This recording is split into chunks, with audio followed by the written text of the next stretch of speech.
Could the Vikings go all in at this year's NFL trade deadline? Well, that's what we're going to be talking about on the first half of today's show. I got 5 big-time players where if Kwesi Adofo-Mensah traded for them, we would legitimately be talking Super Bowl for the rest of the season. Then also top matchups to watch, Vikings, Packers. What am I looking forward to in this Week 4 matchup? But my name is Patrick Siepman, and before we dive into that, if you guys want the Vikings to beat the Packers and move the 4-0 on the season, all you guys got to do is hit that thumbs up icon. Don't jinx this Vikings football team. I put the goal on today's show as 1,000 likes. I think we can knock this out of the park. So if you guys want the Vikes to beat the Packers, hit that thumbs up icon. So the number one all-in trade target for the Minnesota Vikings, we're going to start off here with Marshon Lattimore. Now, this isn't in order in terms of who I would trade for. I'll give you guys my thoughts on that, as the show goes on. But let's just start off with Lattimore here. Now, Lattimore, he's a great cornerback, but he does come with a lot of baggage. And his baggage is the injuries and the contract. And if you guys see the games played over the last 2 years before this one, 2023, 10 games played.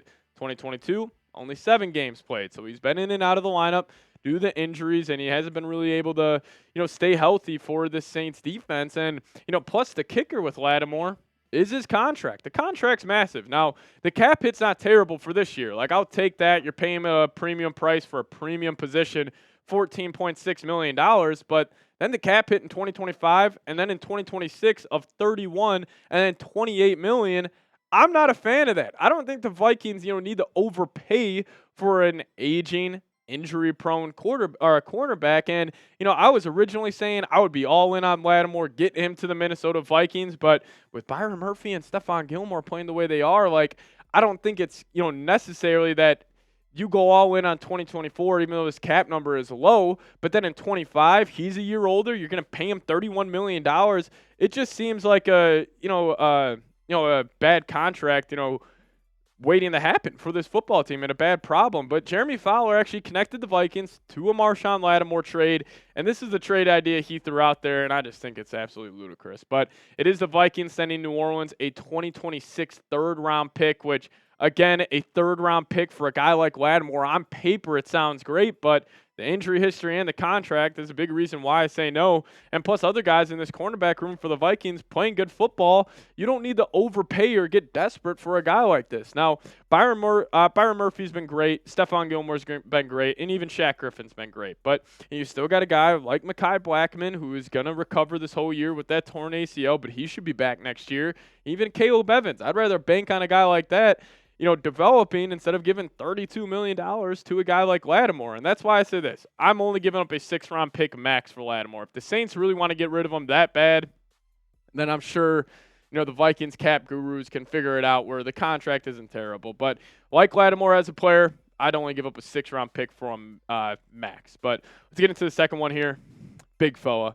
One of my favorite players in the National Football League that's not on the Minnesota Vikings, Dexter Lawrence, who is still only 26 years old, but he is a monster in the interior. He's had a great start to this season as he's already gotten up to 3 sacks on the year, 10 tackles, and, he dominated the Vikings in that season opener, just absolutely ragdolling Ed Ingram over and over again, and he's been consistent throughout his NFL career. I mean, he's played in majority of the games, always getting pressure from the interior of that defensive line, which is so valuable nowadays in the NFL. And, his contract for getting the best defensive lineman in the league is not terrible at all. Like, Dexter Lawrence is a guy where, if we're talking about truly going all in on someone, I really don't think there is any concern where it's like, oh, if you go all in on him and then he heads to your football team, he might not be the same guy. I think if we got him in here, he would be better with the Vikings. He would be more productive, and I think you really feel his dominance. But 14.5 this year, 24 the next, 27 and 26,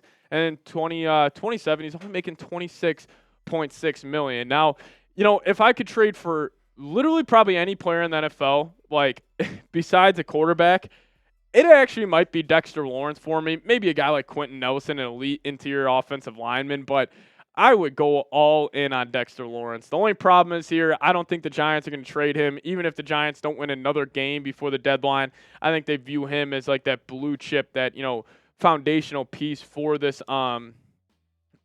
team. And, the Vikings defensive line's been good this year. Like, shout out to Harrison Phillips, shout out to Jerry Tillery. Like, they've been pretty good, but they don't have the superstar talent that Dexter Lawrence does. Like, even a guy like Harrison Phillips, who is very, very good, he just doesn't have that, superstar ability, and that's what Dexter Lawrence brings. But another defensive lineman I would be all in on. How about Jeffrey Simmons? Now, I think this is the more likely version or more likely player that the Vikings could trade for if they are looking to go all in at the defensive line spot. He is still only 27 years old, but with the Titans, awful start to the year. Will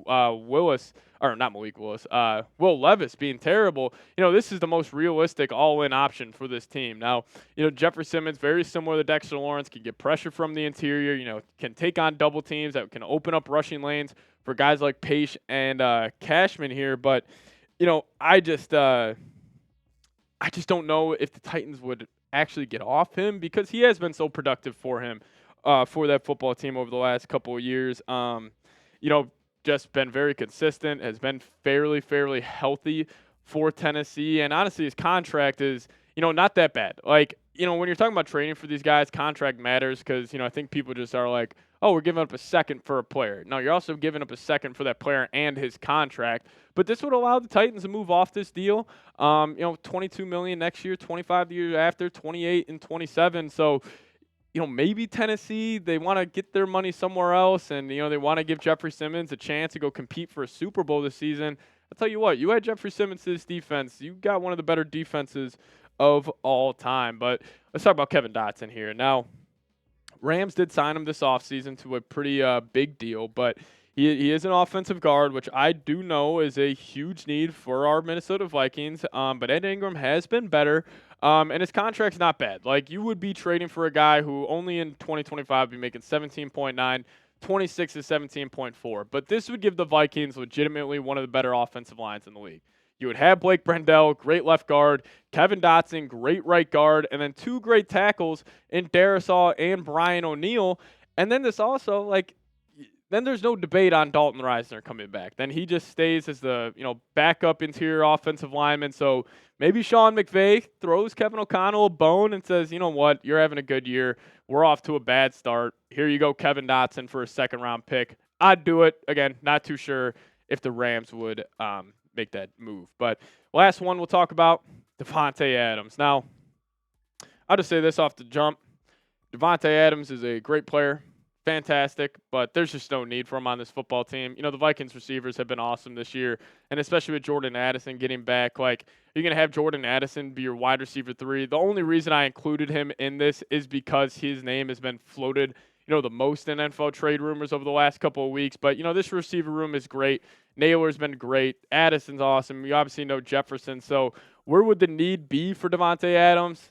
There really is none. So, those are 5 players that I want the Vikings to trade for. But, you guys just give me one. Name a player you want the Vikings to trade for. I'll make this the pinned comment on today's video. So if YouTube throws an ad break your way, sit back, let it play, and answer this question of name any player you want the Vikings to trade for. Now, coming up next, we're going to be talking about my top matchups I'm watching versus the Green Bay Packers this weekend. But before we dive into that, I do want to tell you guys about today's sponsor, and that is actually BetUS. Now, if you guys plug in promo code CHAT125 when you're making your initial deposit, we will match it up to 125%. So if you put in $100, we'll give you guys $125 free to play with. But you guys just have to plug in that promo code CHAT125 when you guys are making your first deposit at BetUS. Now let's talk about my top matchup to watch here. Justin Jefferson versus Jair Alexander. Now, there's a little talk going around that Jair Alexander has Justin Jefferson's number. Now, if you look at the numbers that Jefferson has had against the Green Bay Packers in his NFL career, they are definitely down a little bit by his standard. Like, he is still having great games. Like, 767 yards per game against the Packers in his career is awesome. But when Jefferson's a guy that averages, 98-plus yards per game, yeah, those numbers are down. But he did kill him a couple years ago when he went for over 180 yards in the opener, had 2 touchdowns. He was awesome. And, Jair is a great corner. I do think like the Packers do a good job of getting physical with Jefferson, getting off the line of scrimmage. If there's any way to get a receiver out of his game, it is getting physical with him, trying to get under his skin a little bit.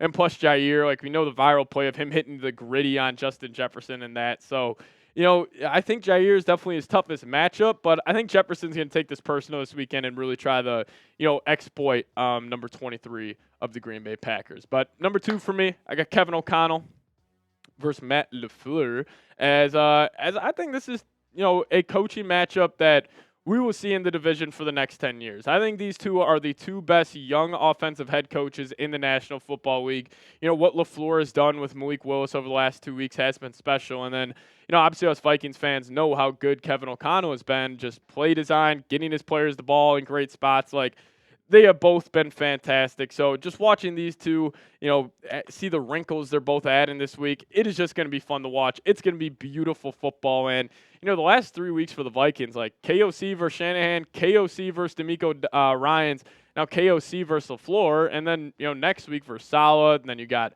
Dan Campbell, then you got Sean McVay. Like, there are a ton of great coaching matchups for this Vikings team coming up. But KOC versus LaFleur, it's going to be interesting to see who wins that one. Now, number 3 for me, I got the Vikings front 7 versus the Packers running game. Now, if there is any concern I have about this defense, even though they have been fantastic so far this year, it is stopping the rushing attack for the Green Bay Packers. Now, it is first in the National Football League, over 200-plus rushing yards per game. They have been awesome, and a lot of that has been on the back of Josh Jacobs, who was a massive pickup for them this season. He's already gone for over 275 yards this year, 20-plus carries in each of the first 3 games, and he's been that workhorse. They've been giving him the ball a whole lot, and that's a big reason why he's been averaging 4.5 yards per carry. Great offensive line, just grit and grind there for the Packers. So Harrison Phillips, looking at you, Johnson Bullard, Jerry Tillery, got to be able to stop the run this Sunday. Now, last one for me is Aaron Jones versus everybody. Aaron Jones versus the whole state of Wisconsin this weekend. As, we know this is a revenge game, but I don't think this is just a typical revenge game for Aaron Jones. Now, he's off to a great start this year, 5.4 yards per carry. He's been running the football really well, but, the thing about Jones is, like, it's not like the Packers said, we're not going to pay the running back position. We got to let you go. That's a different type of revenge game. But in this situation, it was, we're going to let you go. We're going to go give big money to another running back in free agency, and we're just going to say, screw you to you. So I think Aaron Jones, he's going to be fired up, and he's off to a great start, and the advanced numbers show that. I mean, he's already forced 11 missed tackles, has 6 10-plus yard runs. His rushing yards over expected is actually at 52 yards total this season, which is awesome. I think that's like 6th in the entire league.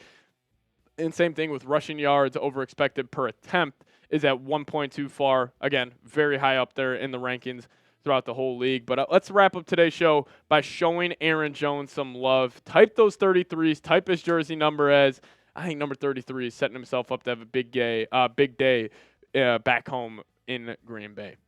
Now, if you guys want to give me a follow on Twitter, that's a handle right there, at Pat Sieps. Give me a follow over there, and I'll give you guys a follow right back. But see you guys next time. As always, Skol Vikes.